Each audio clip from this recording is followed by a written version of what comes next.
ikut program MBKM. Yes. Gitu ya? Iya. Masuk kuliah 4 tahun, rugi dong. Bisa. Bisa ya. Gitu ya? Iya.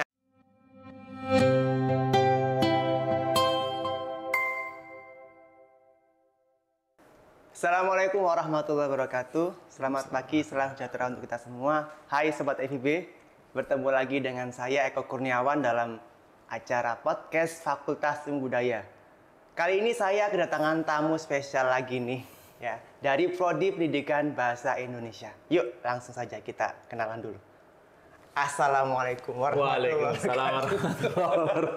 Selamat pagi, Pak. Mungkin bisa kenalan dulu nih kepada Sobat FIB. Siap. Halo Sobat FIB, perkenalkan saya Mehmet Sudaryanto. Saya mewakili dari Program Studi Pendidikan Bahasa Indonesia. Dan bangga banget nih Pak Eko sudah diundang di acara podcastnya Fakultas Ilmu Budaya untuk sharing dan juga berbagi mengenai profil company dari Pendidikan Bahasa Indonesia. Baik. Dan saya yakin bahwa kesempatan pagi hari ini bisa membuka cakrawala bagi mahasiswa maupun calon mahasiswa baru kita. Top banget nih WA-nya. Saya panggil Pak Mehmet ya, boleh ya? Saya panggilnya Pak Eko. Iya, boleh. Siap. Pak Mehmet, mungkin sebelum kita bicara lebih lanjut lagi, mungkin bisa disampaikan kepada Sobat FB ini tentang gambaran seperti apa sih program studi pendidikan bahasa Indonesia? Pendidikan Bahasa Indonesia memasuki satu dasawarsa 10 tahun angka kelahirannya, jadi akan menjadi suatu dobrakan baru untuk membangun sebuah paradigma pendidikan berbasis digital, serta di dalamnya ada interaksi yang kuat antara pendidikan, bahasa, sastra, dan juga kebudayaan yang selama ini menjadi tolok ukur keberhasilan pembelajaran di program studi pendidikan bahasa Indonesia. Kalau saya boleh nanya nih, mungkin juga mewakili perasaan calon mahasiswa baru-baru Siap. atau mungkin mahasiswa yang sekarang lagi belajar nih.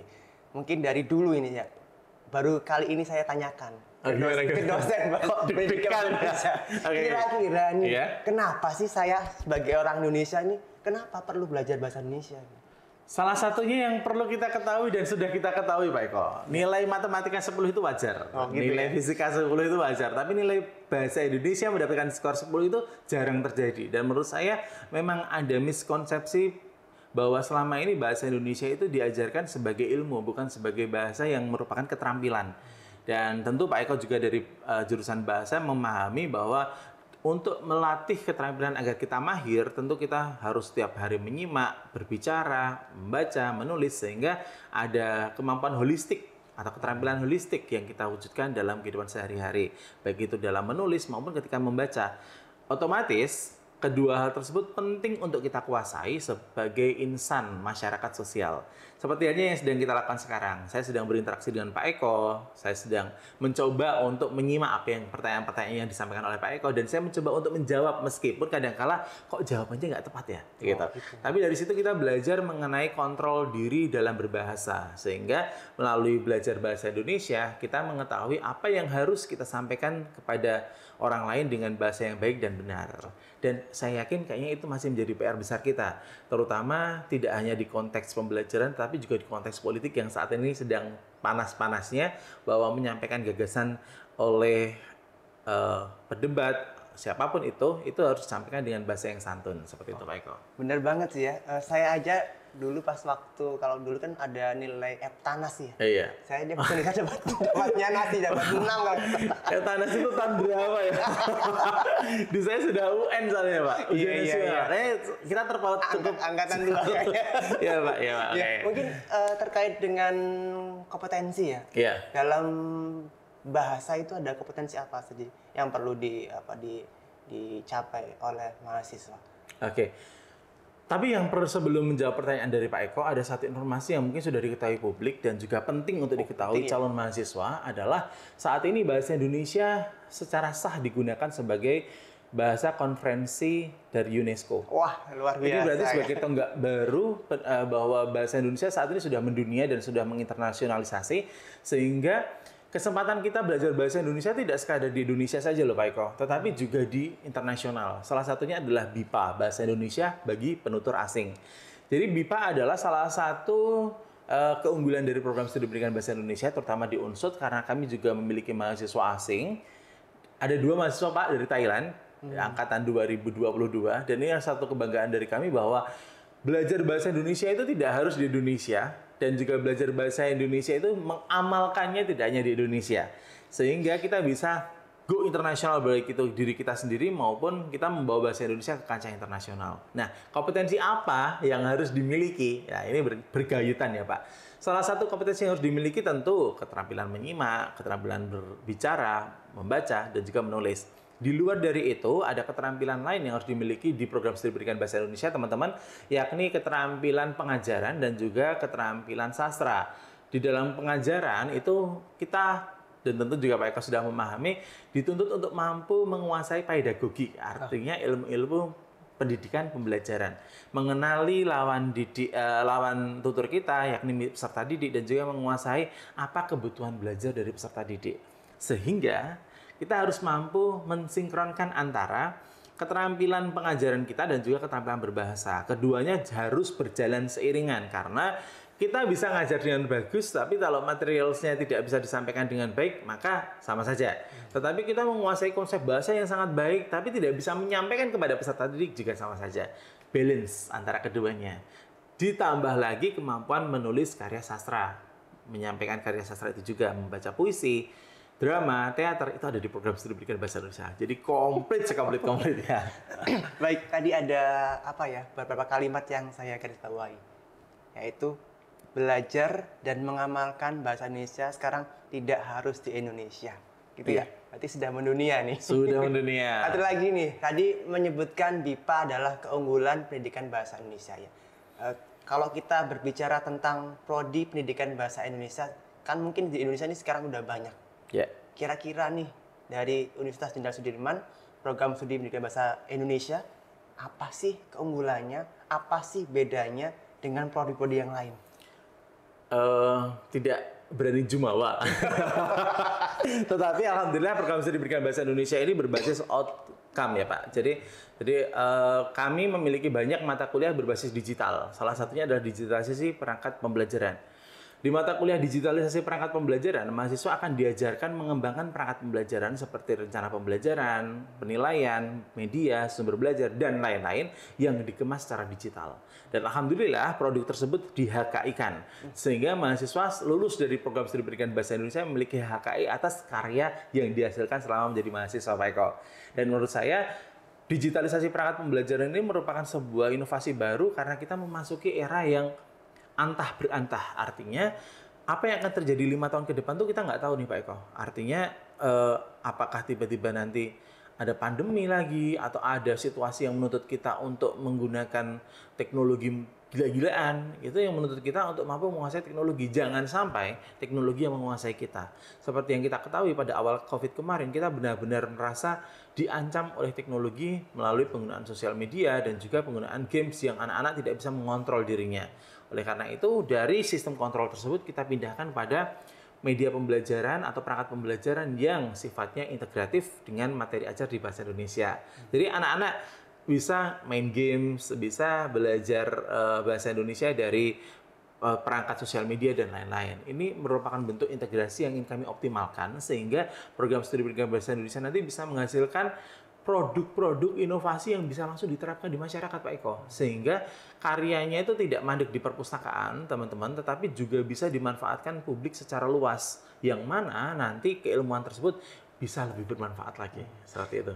Baik, tadi ngomong digitalisasi ya? Yeah. Berarti itu nanti kita membahas tentang bagaimana sih sarana prasarana di Fakultas Budaya? Yeah. Apakah sudah memfasilitasi, apakah sudah mendukung? Mungkin ini salah satu alasan yang kuat mungkin ya bagi calon mahasiswa masuk Universitas Jenderal Sudirman, program studi bahasa Indonesia, ada apa aja sih di sana?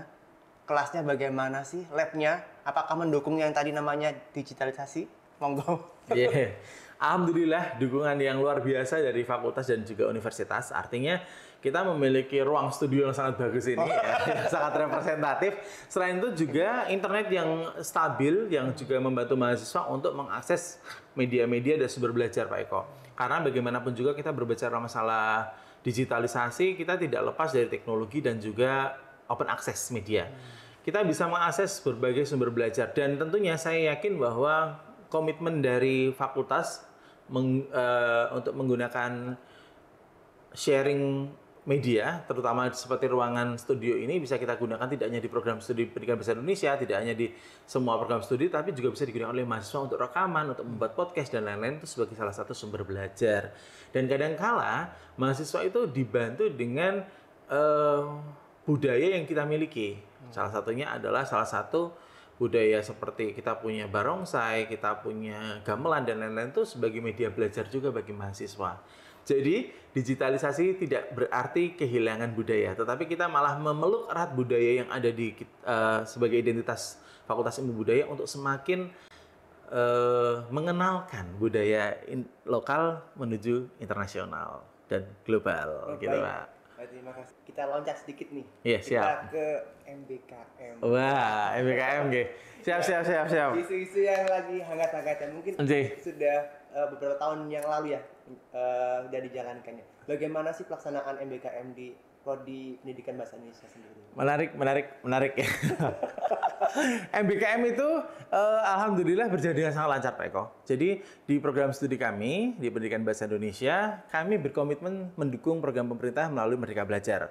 Berarti mahasiswa itu, teman-teman calon mahasiswa perlu kalian tahu, semester 1, 2, 3, dan 4 kalian kuliah tatap muka di ruang kelas. Berarti di semester 1, 2, 3, 4 iya, di Unsur. Ya? Tidak boleh kemana-mana. Semester 1 sampai 4 kita akan belajar mengenai kurikulum, kita belajar keterampilan berbahasa dasar, kita belajar sastra, metodologi, dan lain-lain. Selesai di semester 4 Pak Eko. Nah, kemudian di semester 5 itu mulai mahasiswa mengaktualisasikan keilmuan mereka untuk mengimplementasikan di lapangan. Tujuannya tentu tujuannya untuk mengenalkan keilmuan best practice ketika ada di lapangan. Jadi ketika di lapangan mereka ngerti masalah, project based learning, case study akan mereka dapatkan ketika mereka berhadapan langsung dengan masalah. Nah, semester 5, 6, 7 kami memberikan tawaran yang sangat menarik bagi teman-teman yang ingin berkegiatan di luar perguruan tinggi Pak Eko. Salah satu yang wajib, nah ini wajib AIN di program studi kami adalah AMSP, Asistensi Mengajar di Satuan Pendidikan. Sebagai calon pendidik wajib mengikuti MBKM 20 SKS AMSP. Ini sebagai salah satu penciri prodi kami. Mungkin kalau di sastra Jepang, di sastra Inggris, di Mandarin itu tidak ada AMSP, tidak wajib. Tetapi di program studi kami wajib karena membekali mahasiswa untuk siap mengajar dan juga mengembangkan perangkat pembelajaran yang ideal. Karena pendidikan. Calon SPD harus siap untuk mampu mengembangkan perangkat pembelajaran yang ideal. Nah, AMSP itu wajib Pak Eko. Nah, apa kegiatan lain selain AMSP? Alhamdulillah, kegiatan yang pernah dilakukan di program studi kami adalah pertama PMM. PMM, apa itu PMM? Pertukaran Mahasiswa Merdeka. Kalau tidak salah, PMM itu pertukaran mahasiswa. Jadi, mahasiswa kami sempat bertukar di Padang, Universitas Negeri Padang, kemudian di Bali Pak Eko. Jadi kalau mau jalan-jalan ke Kuta sekalian kuliah, jadi bisa bertukar selama 1 semester full. Antar pulau berarti ya? Iya, harus antar pulau. Jadi tidak bisa di Jawa, bisa dilaksanakan di luar Jawa. Nah, teman-teman saya ini ada yang di Undiksa, Universitas Pendidikan Ganesha Bali, kemudian ada juga yang ada di Universitas Mataram. Kebetulan alhamdulillah karena kita juga bergabung dalam jejaring asosiasi dosen yang kuat sehingga hal seperti itu malah memantik kreativitas dan inovasi kita untuk semakin mengembangkan sayap program studi pendidikan bahasa Indonesia. Itu yang pertama Pak Eko. Yang kedua Pak Eko, PMM. Yang ketiga adalah magang. Jadi di tempat kami ada magang Pak Eko. Magangnya di mana? Magangnya yang sudah berjalan itu di dunia jurnalistik. Dunia jurnalistik waktu itu di Radar. Radar Banyumas. Kemudian juga sempat magang di penerbitan seperti Dapur Kata, SIP Publishing, kemudian di Al Khalif, di Yuma Perkasa. Itu juga tempat magang mahasiswa dalam menyunting naskah. Keren kan Pak Eko? Jadi di program studi pendidikan bahasa Indonesia, mahasiswa juga dibekali untuk menjadi seorang editor.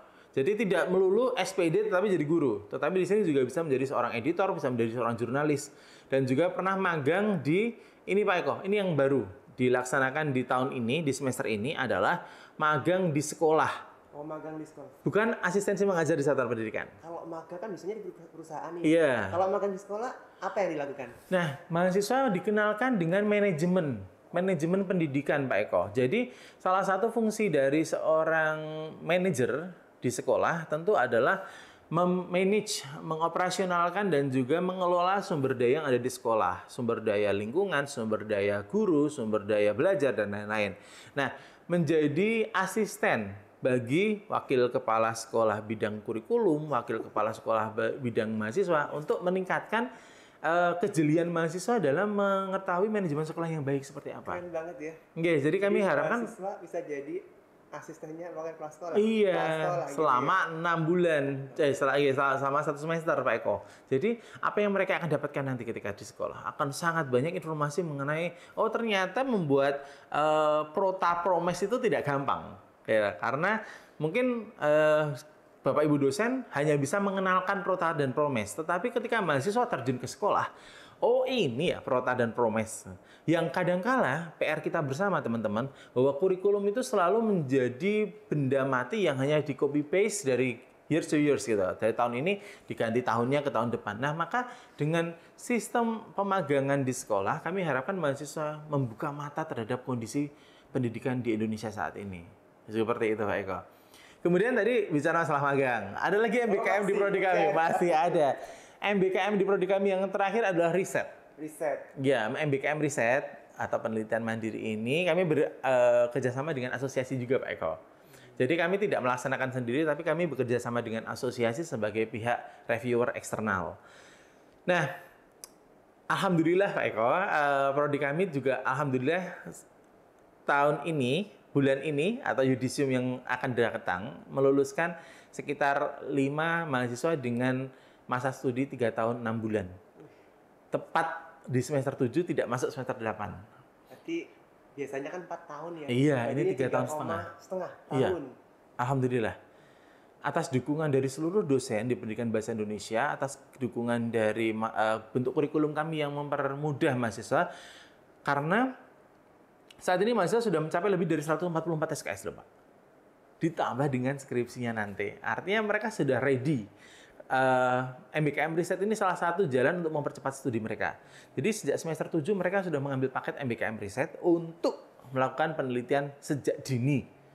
Mereka diajarkan tentang submit jurnal, mereka diajarkan tentang menulis artikel ilmiah, mereka diajarkan tentang validasi, triangulasi, dan juga mereka diwajibkan mengikuti seminar proposal selama 25 kali atas teman-temannya yang lain. Jadi nanti misalnya nih Pak Eko berbicara masalah semiotika. Nanti ada mahasiswa yang belajar semiotika kemudian membuat ringkasan dari apa yang sudah disampaikan. Lalu dijadikan sebagai sumber belajar lagi. Jadi semakin banyak ruang belajar yang bisa didapatkan oleh mahasiswa selama menjadi mahasiswa pendidikan bahasa Indonesia. Dan saya yakin nih calon-calon mahasiswa pendidikan bahasa Indonesia semakin tertarik dan juga penasaran untuk bergabung di program studi kami. Gitu Pak Eko? Iya. Emang bisa lulus 3,5 tahun. Prodi Pendidikan Bahasa Indonesia bisa. Bisa dong. Jadi tadi semester 1, 2, 3, 4 belajar di dalam ya, reguler. Kemudian 4, 5, 5, 6, 7 berarti ikut program MBKM. Yes. Gitu ya. Okay. Masuk kuliah 4 tahun, rugi dong. Nah, bisa. Bisa ya. Gitu ya. Iya. Ini pertanyaan yang mungkin apa ya? Yang paling dipikirkan, ditunggu-tunggu oleh calon mahasiswa atau mahasiswa yang sedang belajar. Setelah belajar di UNSUD, program studi pendidikan bahasa Indonesia, mau jadi apa? Lulusannya mau jadi apa sih? Gitu. Jadi apa prok. Karena mereka menentukan sendiri mau jadi apa Pak Eko. Jadi ya bukan lagi program studi tinggal memberikan opsi atas apa yang mau diraih oleh mahasiswa. Bisa menjadi guru yang pertama yang jelas. Alhamdulillah beberapa guru lulusan program studi pendidikan bahasa Indonesia Fakultas Ilmu Budaya UNSUD itu menjadi guru di sekolah-sekolah negeri di lingkungan Purwokerto, Banyumas, Cilacap, dan lain-lain. Itu salah satu yang membanggakan. Kedua, bisa lanjut PPG Pak Eko. Jadi PPG ini menjadi salah satu syarat sebagai calon guru bersertifikasi sehingga mereka bisa melakukan kegiatan yang lebih pedagogik gitu. Jadi di dalam PPG itu 1 tahun mereka fokus pedagogis, mengembangkan media, membuat rencana pembelajaran, magang di sekolah, dan lain-lain. Kemudian menjadi seorang jurnalis karena ada beberapa mata kuliah kami tentang dasar jurnalistik, kemudian bahasa jurnalistik, fotografi jurnalistik, dan lain-lain yang mendukung kompetensi sebagai seorang jurnalis. Terutama menjadi seorang jurnalis itu kan tidak sekadar memiliki kompetensi menulis artikel opini dan lain-lain, tapi juga di situ ada keterampilan wawancara, kemudian mengemas dalam bahasa jurnalistik yang menarik, bahkan sampai pada penguasaan aspek-aspek di luar jurnalistik itu sendiri seperti kekritisan. Jadi sebagai seorang jurnalis kita harus kritis mengetahui apa sih yang sedang terjadi dan bagaimana situasi itu menyebabkan kejadian yang diberitakan. Kemudian menjadi seorang penyunting Pak Eko, editor bahasa, editor di penerbit, atau malah mendirikan penerbitan sendiri. Oke, karena tidak kita pungkiri bahwa banyak sekali rekan-rekan saya Pak Eko itu menjadi seorang pengusaha penerbitan. Dan itu adalah salah satu bentuk wirausaha literasi yang ada di pendidikan bahasa Indonesia. Yang mana kalian bisa nanti geluti ketika nanti setelah lulus. Merekrut beberapa teman, membuat sebuah company, 4 atau 5 orang kita buat penerbitan sendiri gitu. Karena membuat penerbitan tuh nggak susah. Yang susah itu adalah mindsetnya. Nah, menjadi seorang editor itu menjadi salah satu profil lulusan kami. Kemudian menjadi seorang peneliti media, artinya peneliti pemula. Jadi di dalam peneliti pemula itu, mahasiswa kami diajarkan mengenai validasi, pengumpulan data, kemudian keabsahan data, kemudian menganalisis data, dan lain-lain sampai mereka bisa menemukan data yang valid, seperti itu Pak Eko. Jadi profil lulusan kami tidak hanya menjadi guru, tetapi juga menjadi bidang-bidang lain, terutama di bidang bahasa Indonesia. Seperti itu Pak Eko. Lengkap banget ya. Rugi dah rugi. Enggak rugi. Jadi silakan masuk ke prodi pendidikan bahasa Indonesia. Mungkin terakhir ini Pak Mehmet. Closing statement nih. Yeah. Mungkin bisa disampaikan kesan-kesan atau nasihat untuk sobat FIB nih. Khususnya bagi calon mahasiswa baru yang mau masuk ke unsur. Baik. Bagi calon mahasiswa baru yang mau masuk ke Pendidikan Bahasa Indonesia Fakultas Ilmu Budaya Universitas Jenderal Sudirman, kami membuka pintu selebar-lebarnya untuk kalian bergabung belajar bersama kami. Di program studi kami akan menawarkan berbagai metode pembelajaran yang menarik, asesmen yang variatif, dan juga kurikulum yang mempercepat kalian untuk lulus dan juga mendapatkan pekerjaan. Dan tentunya tidak hanya itu, tetapi lingkungan belajar di Fakultas Ilmu Budaya memberikan atmosfer positif bagi calon mahasiswa untuk menuangkan gagasan, ide, dan juga kreativitasnya, inovasinya ke dalam karya-karya yang bisa digunakan untuk lomba, untuk karya-karya kompetisi nasional, internasional. Jadi, bagi calon mahasiswa baru pendidikan bahasa Indonesia, kami membuka pintu lebar-lebar. Silahkan bergabung dan berkompetisilah bersama kami. Berprestasilah bersama kami. Kami siap untuk Anda semua. Terima kasih untuk terus bergabung dan juga untuk menjadi bagian dari pendidikan bahasa Indonesia. Dan juga Pak Eko, untuk mahasiswa yang saat ini sedang studi, semoga diberikan kelancaran dan juga cepat dalam menyelesaikan studinya. Baik, terima kasih Pak Mehmet. Saya ingatkan sekali lagi ya. Kalau ingin tahu tentang Prodi Budaya Bahasa Indonesia, silakan kunjungi laman Unsud, kunjungi laman Prodi Budaya Bahasa Indonesia, dan jangan lupa kalau masih ingin terus tahu, silakan datang ke Purwokerto. Iya, dan satu lagi Pak Eko, kami juga punya sosial media yang sangat interaktif di Instagram, PBI.Unsud. PBI dan Unsud memberikan interaksi yang sangat cepat. Jadi kalau teman-teman mau tanya-tanya boleh ke Instagramnya Prodi. Kalau nggak dibalas boleh DM saya. Akan saya screenshot. Karena kami pelayanan prima Pak Eko. Jadi kami jangan sampai ada salah satu cara mempercepat mahasiswa untuk selesai studi adalah pelayanan yang cepat dan prima. Jadi jangan sampai mahasiswa menunggu dosen lebih dari 1 jam atau setengah jam. Kalau sama mahasiswa WA dosennya nggak dibalas, langsung WA ke prodinya. Akan segera saya tindak lanjuti. Saya telepon di depan mahasiswa tersebut. Kenapa tidak dibalas dan bagaimana janji pukul berapa dan lain-lain. Jadi percepatan studi itu tidak selalu berbicara tentang mahasiswa, tetapi dosen yang memberikan pelayanan prima. Dan saya juga berterima kasih kepada seluruh tim dosen pendidikan bahasa Indonesia yang memberikan kontribusi yang luar biasa untuk percepatan masa studi kami. Nonton Pak Eko. Pelayanan cepat dan pelayanan prima. Ya, siap. Baik, terima kasih Pak Mehmet. Sama-sama Pak Eko. Semoga bermanfaat bagi sobat ini semua. Itu saja dari saya, mungkin saya akhiri. Assalamualaikum warahmatullahi wabarakatuh. Waalaikumsalam warahmatullahi wabarakatuh.